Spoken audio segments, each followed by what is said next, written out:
Hey team, I just wanted to let you know that starting this week, we're going to be dropping back to 2 episodes a week. Still the same content, answering all of your questions, but it's just going to be those 2 episodes on a Monday and a Friday each week.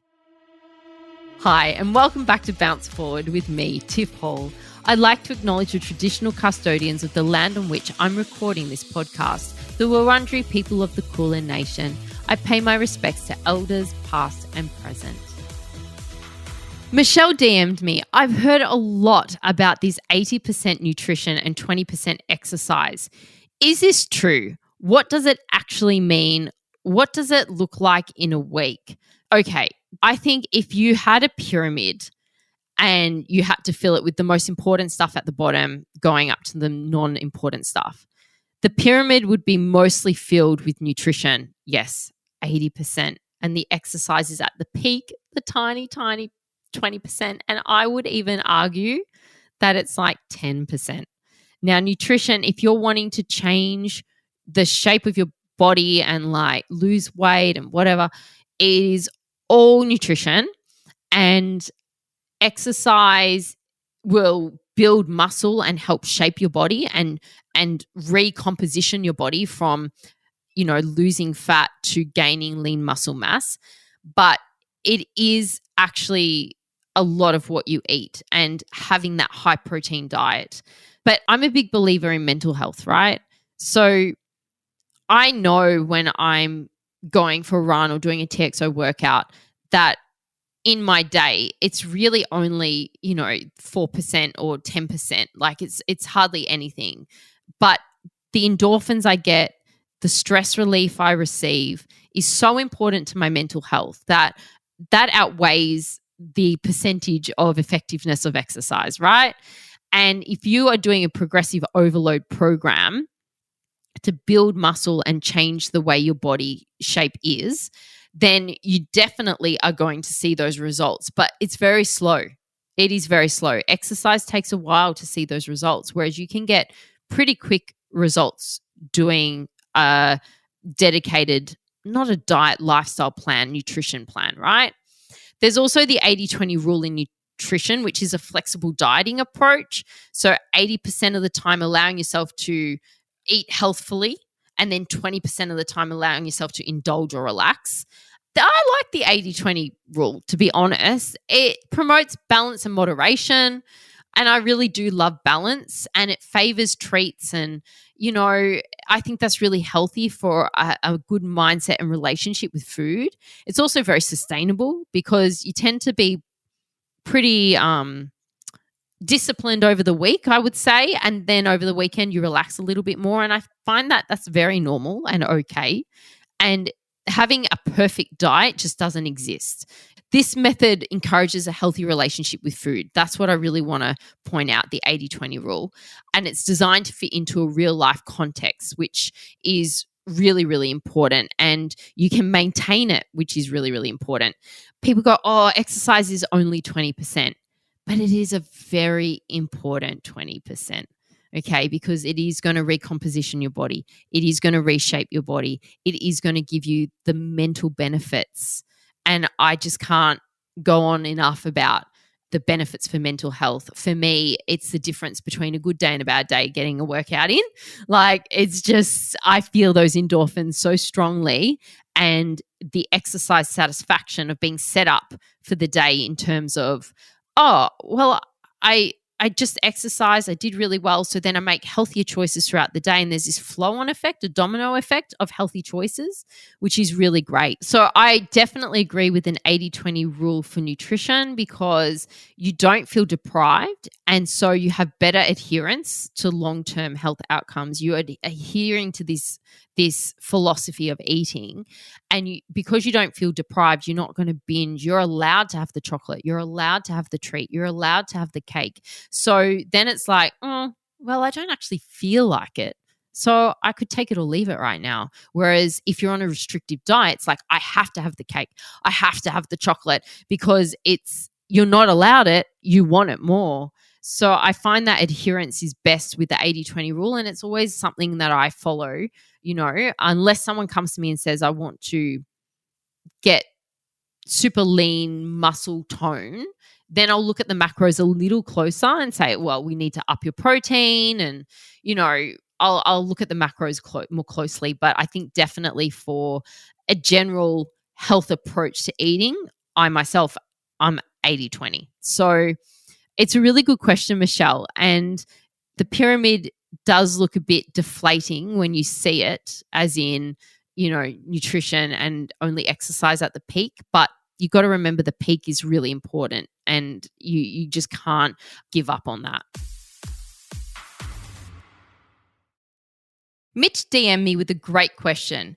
If I'm absolutely ravenous after a workout, what does that mean? I've burnt a lot of energy, or that I haven't fueled myself properly before the workout.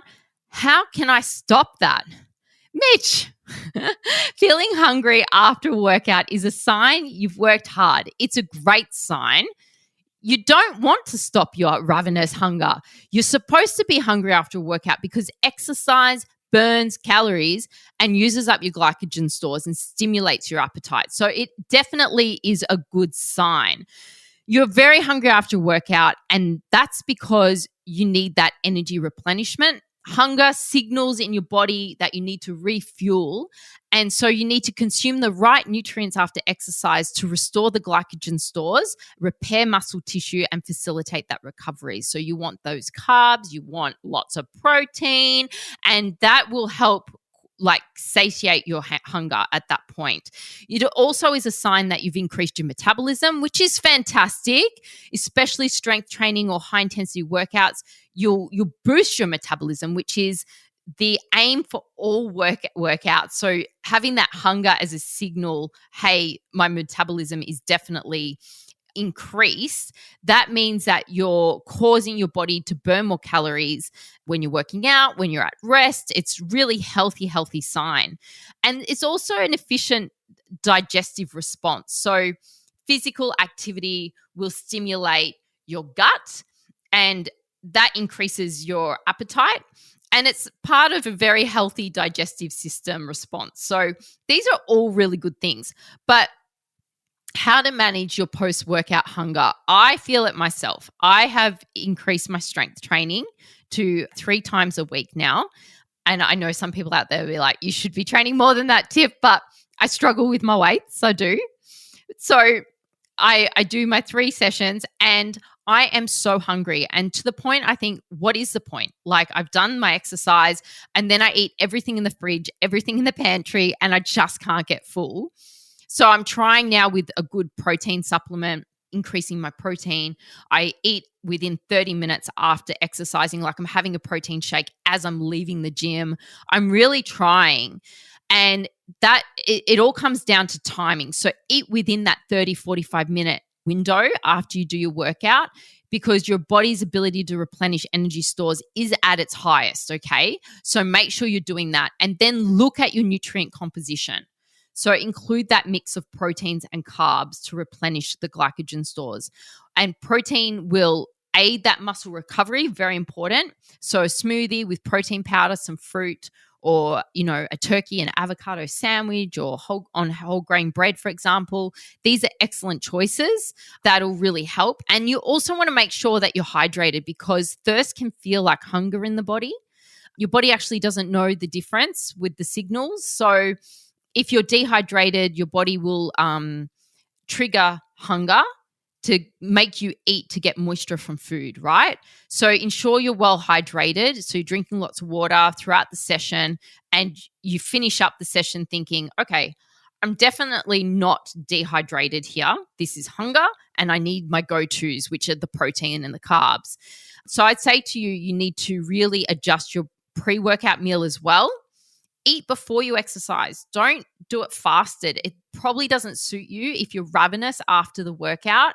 Some people can exercise fasted, and I've gone into this in detail on this podcast, but it probably doesn't suit you to be fasted. So make sure that you include, some complex carbohydrates, even if it's just a banana, some lean proteins for that muscle support, healthy fats.